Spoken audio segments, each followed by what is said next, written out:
ॐ ब्रह्मानन्दं परमसुखदं केवलो ज्ञानमूर्ति द्वन्द्वातीतं गगनसदृशं तत्त्वमस्यादिलक्षणम् एकनित्यं विमलमचलं सर्वाधिसाखीभूतं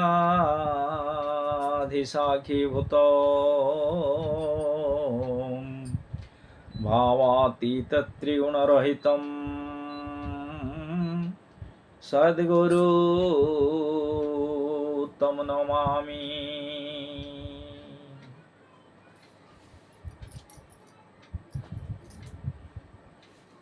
प्रिय श्रोता बंधु, आज आमे भक्ति विषय रे आलोचना करिबा। दुर्लभ नर कलेबर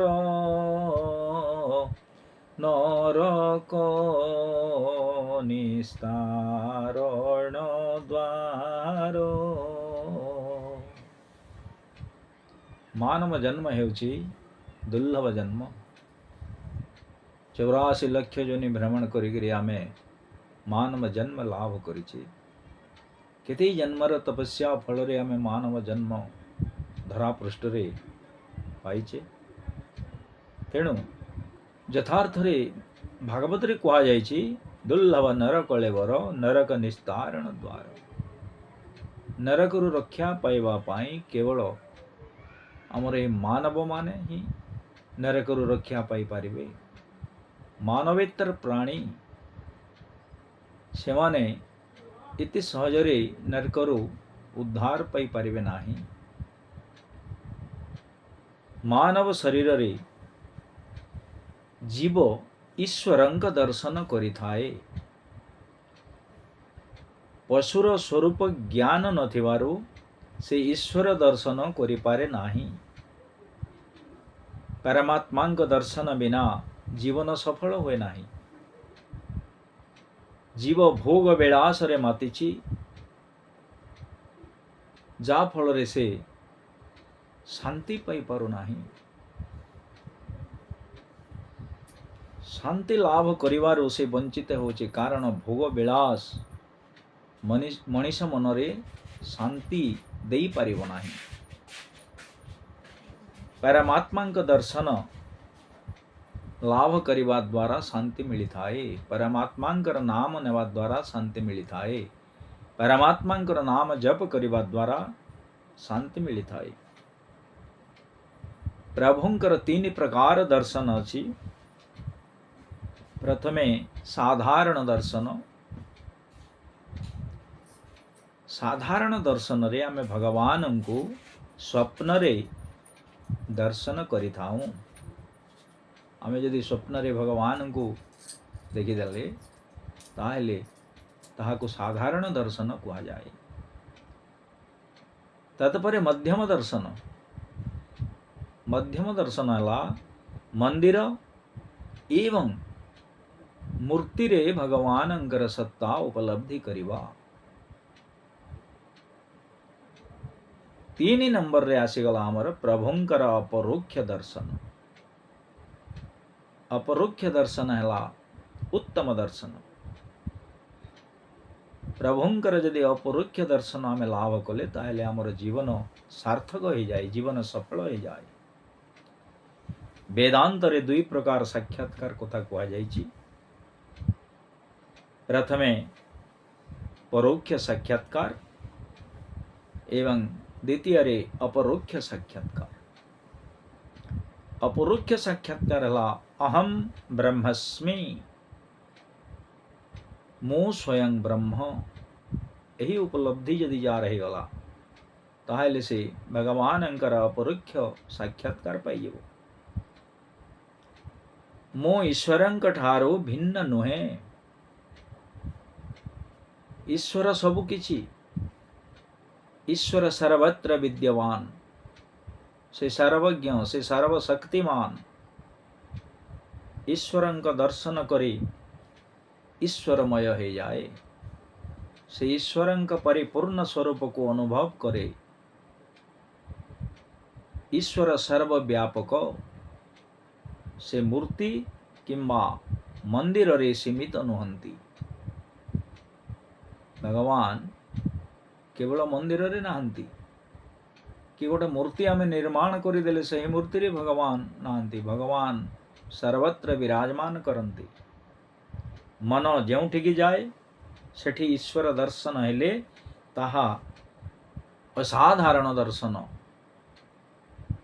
जी सर्वत्र ब्रह्म दर्शन करे से हेउची ज्ञानी। समस्तंक भितरे परमात्मा ओ निज भितरे परमात्मा जी विचार करे से होची प्रकृत ज्ञानी। समस्तंक भितरे परमात्मा अछंती एई भावना आमार जागृत हेबा उचित। एवं निज भितरे मध्य परमात्मा अछंती। ज्ञानी पुरुष निज स्वरूप रे परमात्मा को दर्शन करे।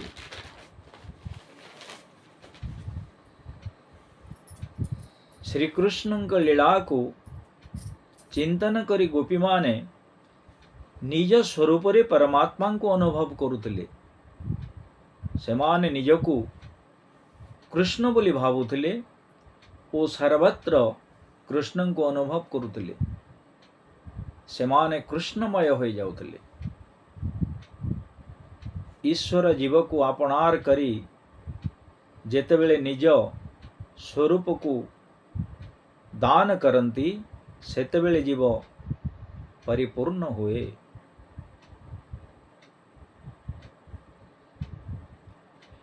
ईश्वरंक बिना सारा संसार अपूर्ण। केवल नारायण परिपूर्ण। तेणु तांको ठारू शांति मिले। जीव अपूर्ण तेणु शांति पाई पारे नाही। नर नारायणंक अंश होइथिवारो से नारायणंक सह मिसिवाकू चाहे। प्रभुंक ठारे लीन हेवार साधन भागवत रे वर्णना करा जायछि।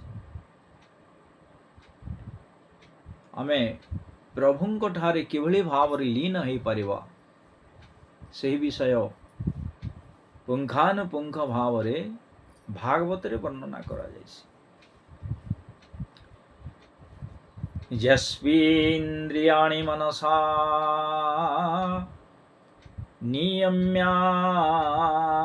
नियम्यारभतेर्जुनः कर्मेन्द्रियैः कर्मयोगो मसगतस विशिष्यते। अर्थात फल आशा न करी कर्म करंती। जो माने फल आशा न करी कर्म करंती सेही माने होचंती प्रकृत ज्ञानी। नियतं कुरु कर्मत्वं कर्मज्यायो हकर्मणः शरीरो यत्र पीचते न प्रसिद्धेद कर्मणः। तुम्हें ज्ञान जोगरे मन दियो। कर्म जोग हेतु आमर शरीर रहिछि। कर्म जोग जदि आमे कर्म करिबा नाही ताहले शरीर आमे धारण करि परिबा नाही।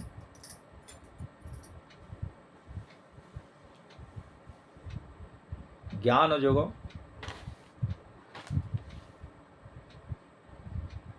गतः संगस्य मुकुतस्य ज्ञानवस्थित चेतसः जज्ञायाचरतः कर्म समग्रं प्रविलीयते। अर्थात राग ओ हिंसा परित्याग करी निष्काम कर्म आमको करवाको पड़िबो। विष्णुंकर आराधना करवाको पड़िबो। कर्म बंधन रे न पड़ी गोविंद लाभ करे। आमे कर्म बंधन रे जदि पड़िबा नाही ताहेले आमे भगवान को लाभ करि परिबो। मज्जा विश्व मनोजमां नित्ययुक्ता उपासते। श्रद्धया परयोपेता स्ते मे युक्ततमामताः। अर्थात जेउमाने मो उपरे श्रद्धारे मन निवेश करी निजे उपासना करंती सेमाने हेउचंती श्रेष्ठ। मज्जेव मन अधस्त्व मयि बुद्धिं निवेशय निवसिष्यसि मज्जेव अत ऊर्ध्वं न संशय। देह मन मते अर्पण कले देहांते मो शरीर रे लीन हेबो बोली भगवान कहिचंती। तेणु मज्जेव मन अधस्त्व मयि बुद्धि निवेशय निवसिष्यसि युज्ञेव अतः ऊर्ध्वं न संशय। ईश्वर प्राप्तिर अनेक मार्ग अछि। सही अनेक मार्ग मध्यरु आमर तीनोटी मार्ग प्रधान। कर्म मार्ग, ज्ञान मार्ग एवं भक्ति मार्ग। उपनिषद ज्ञान और ईश्वरंक अपरोक्ष साक्षात्कार होता है। उपनिषदर ज्ञान अति गूढ़, साधारण मानव बुझी पारे नाही। विलासी मनुष्य अनुभव करि पारे नाही। ज्ञान मार्ग अति कठिन। ज्ञान मार्ग रे ईश्वर को पाइबा सुगम नुहे। वैराग्य हेउछि ज्ञान मार्गर प्रमुख साधन। यदि वैराग्य जात हेब नाही ताहेले ज्ञान मार्ग जागृत ही पारिब नाही। वैराग्य लाभ करिबा सहज नुहे। उपनिषदर ज्ञान हेउछि दिव्य। सुखदेव जन्मरु बैरागी थिले। से जंगल को चली गले। तांकर पिता व्यास सुखदेवंकर पछरे गोड़ाइले। सुखदेव कहले व्यासं को मु तुमर पुत्र नुहे, तुमे मोर पिता नुह। कहीं व्यास सुखदेवंकर मनरे वैराग्य जात होइछि। मो पछरे न आसी तुमे ईश्वर अर्थात भगवानंक पछरे जाओ। काम क्रोध लोभ एई तीनोटी को हमको त्याग करवा को पड़िबो। त्रिविधम नरक सेद्यम द्वारनाशनमात्मनः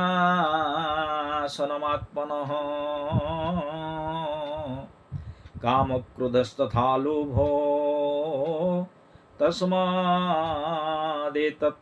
त्यज्येत्। काम क्रोध और लोभ तीनोटी को हमको परित्याग करवा को पड़िबो। ऋक् यजु अथर्व और साम हमर चारि प्रकार वेद रही। संहिता, ब्राह्मण, आरण्यक, भाष्य पुणी चारि भाग रे विभक्त होइछि। उपनिषद को वेदांत कहा जाए।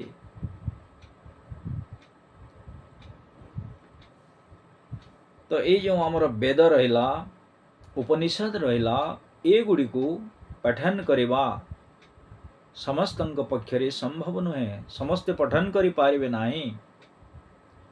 तेणु ये समस्त शास्त्र को एकत्रित करी निर्यास बाहर करी तार सारांश बाहर करी व्यासदेव भागवत रचना कले। सन्यासी हबार आवश्यकता नाही, आमको जंगल रे जाइगिरी तपसाधन करिवार आवश्यकता नाही। आमे घरे रही ही भगवानंकर सान्निध्य लाभ करि पारिबा। व्यासदेव जो भागवत रचना करिसंती सेही भागवत को जदि आमे पठन करिबा ताहेले घरे रही आमे भगवान को उपलब्धि करि पारिबा। भागवतर आदर्श होछि दिव्य। तो गोपी माने जंगल को जाई नथिले, गोपी माने घरे ईश्वर को पाइथिले। गोपी मानंकर चिंताधारा सदा सर्वदा भिन्न। सेमाने चिंता करुथले कृष्ण एठी अछंती, कृष्ण आम साथी रे अछंती, कृष्ण मथुरा जाई नाहंती। आमे जो स्थान को जाउछु भगवान जोगेश्वर कृष्ण मध्य सही स्थान को जाउछंती। एटा हला गोपी मानंकर भावना। उद्धव गोपी मान को साधारण भावुतिले, किंतु जेतेबेले उद्धव ब्रज को गले से जानिले जे गोपी माने हेउछंती असाधारण। उद्धवंकर जेतेबेले सत्संग हेला से सत्संगरो ज्ञानाभिमान तांकर दूर हो गला। सही समय से गोपी मानंक चरण रज को मथारे लगैले।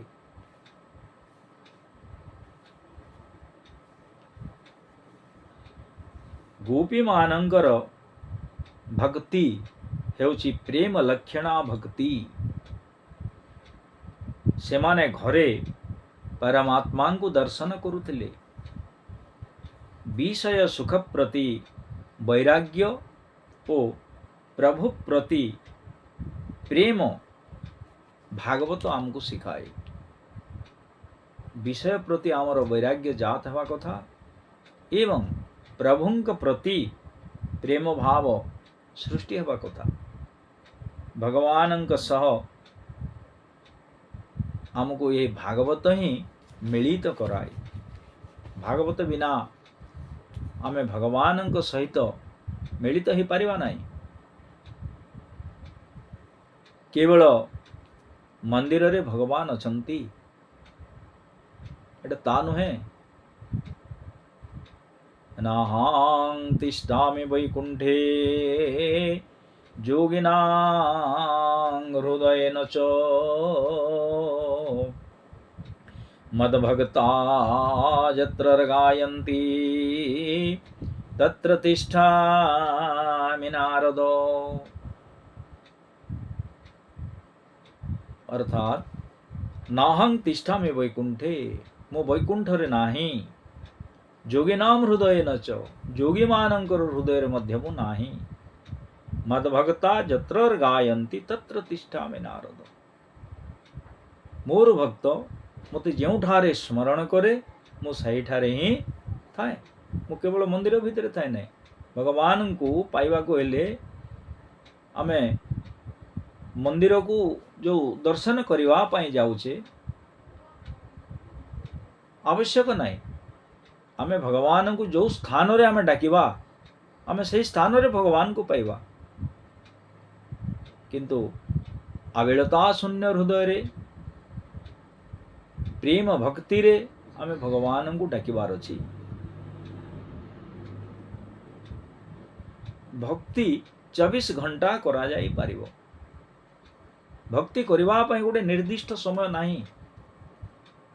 आमर जो दैनिक 24 घंटा अछि 24 घंटा आमे भक्ति करि परिबा, भगवान को नाम स्मरण करि परिबा, आमे चलला बेले स्मरण करि परिबा, आमे जेते बेले यात्रा करूछे कोनोसी बस रे ट्रेन रे भगवान को नाम स्मरण करि परिबा, काम कला समय भगवान को नाम स्मरण करि परिबा। 24 घंटा भक्ति करा जाई परिबो। कारागार रे वसुदेवं को ब्रह्म संबंध होइतिला,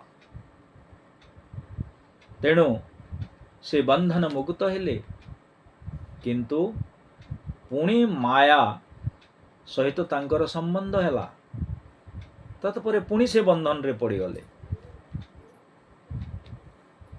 ईश्वरं को सतत आमे स्मरण करिवा उचित। भक्ति भगवान पाई हेबा उचित। आम मन रे बा आम हृदय रे जो भक्ति भाव जागृत आमे करूं सेटा भगवान पाई से भक्ति भाव जागृत हेबा उचित एवं आमर सब कर्म भक्तिमय हेबा उचित। मन ओ भक्ति एटा दुईटी अंगांगी भावे जड़ित। मानसिक सेवा होची श्रेष्ठ सेवा। साधु संत माने मानसिक सेवा करंती। तो भक्ति मार्गर आचार्य हेले गोपी माने। सेमानंकर पदांक जदि अनुसरण करी जने भक्ति मार्ग रे जीवो निश्चित भाव रे भगवान को से लाभ करिवो। जोग मार्ग और ज्ञान मार्ग रे आनंद मिले, किंतु भक्ति मार्ग रे आमे सहजरे भगवान को पाई पारो। किंतु जोग मार्ग एवं ज्ञान मार्ग रे केवल आमे आनंद लाभ करि परिबा। कहीं ज्ञान मार्ग अति कठिन, किंतु भक्ति मार्ग रे भगवान को सहजरे आमे लाभ करिबा। साधारण मनुष्य को ब्रह्मानंद प्रदान करिवा पाई भागवत शास्त्र विशेष भाव रे रचना करा जायछि। एही भागवत जो माने पठन करती निश्चित भाव रे अंत काल रे समाने वैकुंठपुर को गमन करती। तृणोदपि सुनिचेन तरुरपि सहिष्णुना अमानेन मानदेन कीर्तनीय सदा हरिहि। तेणु भगवान को नाम आमे सबु बेले उच्चारण करिबा उचित। एवं भागवत ग्रंथ कहा जाइछि परम शास्त्र भागवत अभ्यास करुथिब नित्य। ये भागवत होछि परम शास्त्र एवं यहाँ को प्रतिदिन हमको अभ्यास करबा को पड़िबो। अर्थात प्रतिदिन आमे पठन करबा। अति कम रे गोटे अध्याय जदि आमे प्रतिदिन पठन करबा ताहेले निश्चित भाव रे हमर भक्ति मार्ग सृष्टि हेबो। हम हृदय रे मन रे भक्ति जागृत हेबो। किंतु आवेलता शून्य हृदय रे एवं श्रद्धार सहित भगवानंकर नाम हमको स्मरण करिबार अछि।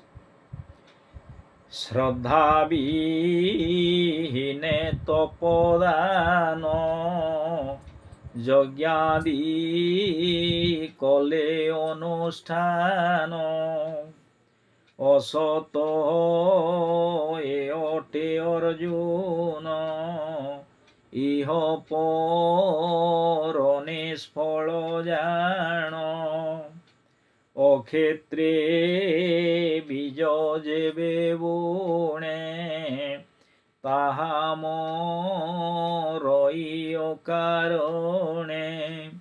श्रद्धा विहीन तपदान आमे तप करिबा दान देवा जदि आम मनरे श्रद्धा नाही एवं आमे जो यज्ञ करूचे से यज्ञ श्रद्धार सहित करिबा नाही ताहेले सबु सत्कर्म नुहे असत्कर्म। असत अयटे अर्जुन इह फर निष्फल जान इह लोक एवं परलोक निष्फल हेब जेमिति कि अक्षेत्री बीज जेबे बुणे ताहा मरय कारण अक्षेत्र रे जोटा क्षेत्र नुहे जदि आमे सेठी बीज बपन करिवा ताहेले सेही बीज अंकुरोद्गम हेब नाही मरीजिव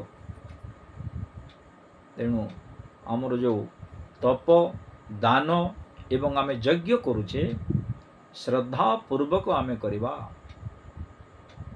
भक्ति भाव सहित आमे करिवा भगवान कहले मोर स्मरण जार चित्ते तापासे थाई मु निरते ए बोलो बुझी मते भज असाधु मेल बेगे तेज मोरूप देख सर्व ठावे मोर चरण भज भावे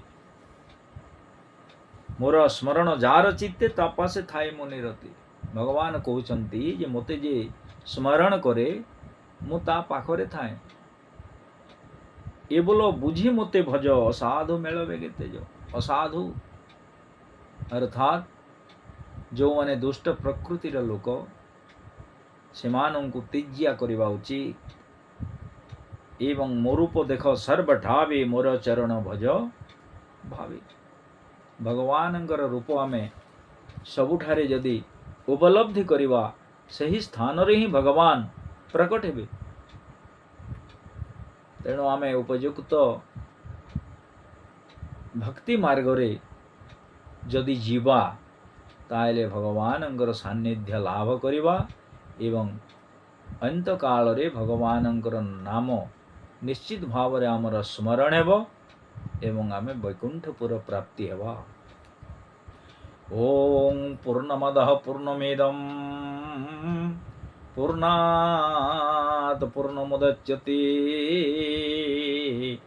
पूर्णस्य पूर्णमादाय पूर्णमेवावशिष्यते ओम शांति शांति शांति।